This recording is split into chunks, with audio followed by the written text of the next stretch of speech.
इसी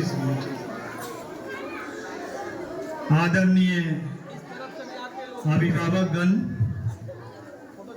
और जितने भी हमारे शिक्षकगण एवं शिक्षिकाएं और बच्चे और इस कैंपस में रसोइया लोग भी उपस्थित हैं, उन लोगों को इस 79वें जन्म स्वतंत्रता दिवस पे मैं सब आप लोगों को हार्दिक अभिनंदन देता हूं और बड़ा ही अपार हर्ष के साथ कहना है कि यह आज हम लोगों को आजादी मिली थी और जैसे 26 जनवरी 1950 उसमें क्या हुआ था, गणतंत्र दिवस संविधान को अपनाया गया था, लेकिन आजादी हम लोग को मिली थी 15 अगस्त सन 1947 को। और उसके उपरांत वो आजादी अभी दिख जो रही है, वह आजादी वैसी आजादी नहीं दिख रही जैसे दिखनी चाहिए।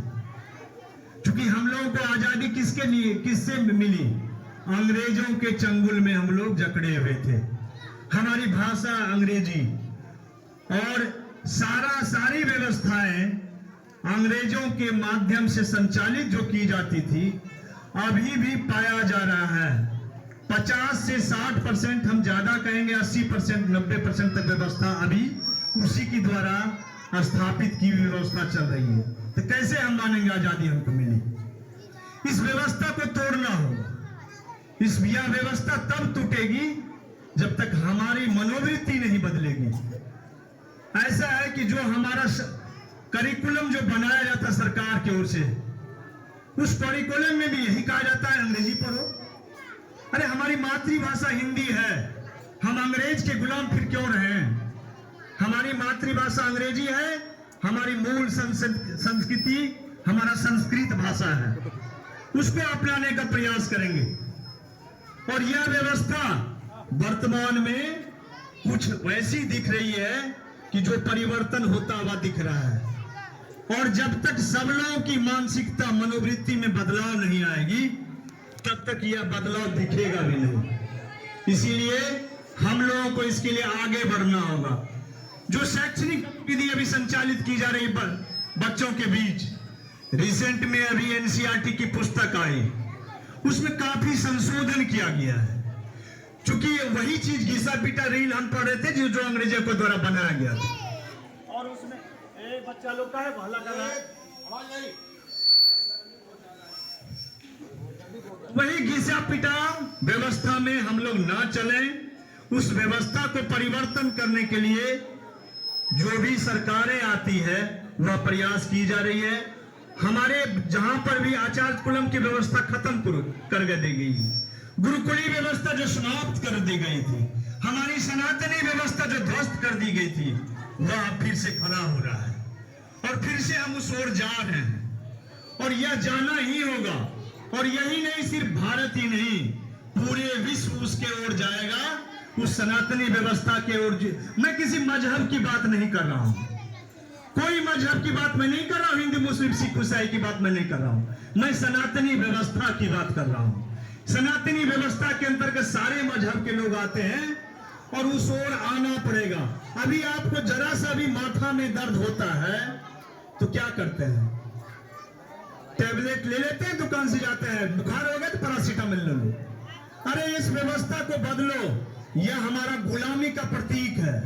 हमारे दादा दादी जो सिखा के गए थे ना कि आपको सर्दी हो गई, खांसी हो गई, तो थोड़ा सा उसमें दूध में हल्दी मिला दो, उसको पी लो।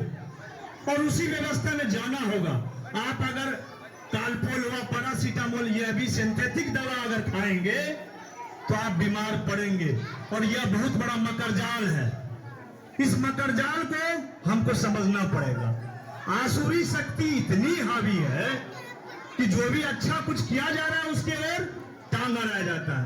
कल का एक फैसला आया है, सुप्रीम कोर्ट का एक फैसला आया है, आयुर्वेदिक चिकित्सा जो हमारी बढ़ रही थी उसको, उसके अगेंस्ट में कोई किया था, आईएमए के द्वारा उस पर रोक लगी है। कल का यह फैसला है, आप देख लीजिएगा गूगल में। यह बहुत बड़ी जीत है। और यह जीत किसकी जीत है? सनातनी की जीत। और इस ओर आना पड़ेगा। नहीं तो आपका भी बच्चा क्या होगा, बहुत विद्वान बन जाएगा, लेकिन उसको भी जगह नहीं मिलेगा, क्योंकि जो मूल चीज चाहिए वो मूल चीज सीख नहीं पाता है। आप सोचते हैं आज घर में भी आपका बच्चा अगर बोल देता है पापा मम्मी, तो आप क्या सोचते हैं कि मेरा बेटा बहुत एडवांस है।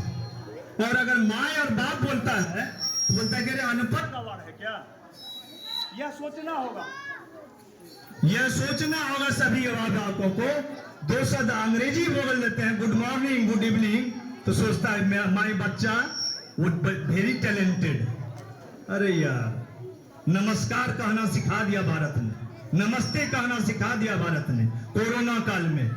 नहीं तो क्या करता था, गला मिलता था, हाथ मिलाता था, इसे दूर हटा दिया ना, नमस्ते दूर से ही नमस्ते किया गया, यह भारत ही सिखाया।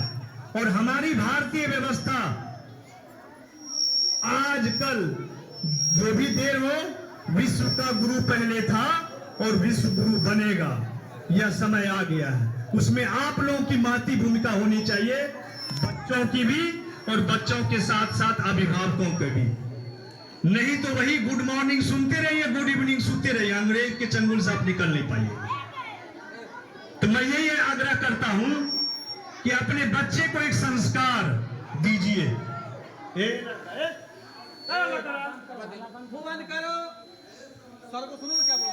अरे बाहर में हो ना, विटामिन डी मिल रहा है, विटामिन डी निःशुल्क मिल रहा है। मैं भी तो धूप में खड़े हूं, अब विटामिन डी का गोली लेने के लिए जाओगे दवाई की दुकान में, लेकिन भगवान का दिया हुआ विटामिन डी नहीं लोगे। मैं भी तो विटामिन डी ला, तुम लोग क्या अल्लाह कर रहा है। कभी कभी जब मौका मिले तो सुनना चाहिए, नहीं तो हमसे अगर कोई ज्यादा बोलने वाले हो तो आ जा, मैं सुनता हूं उनको।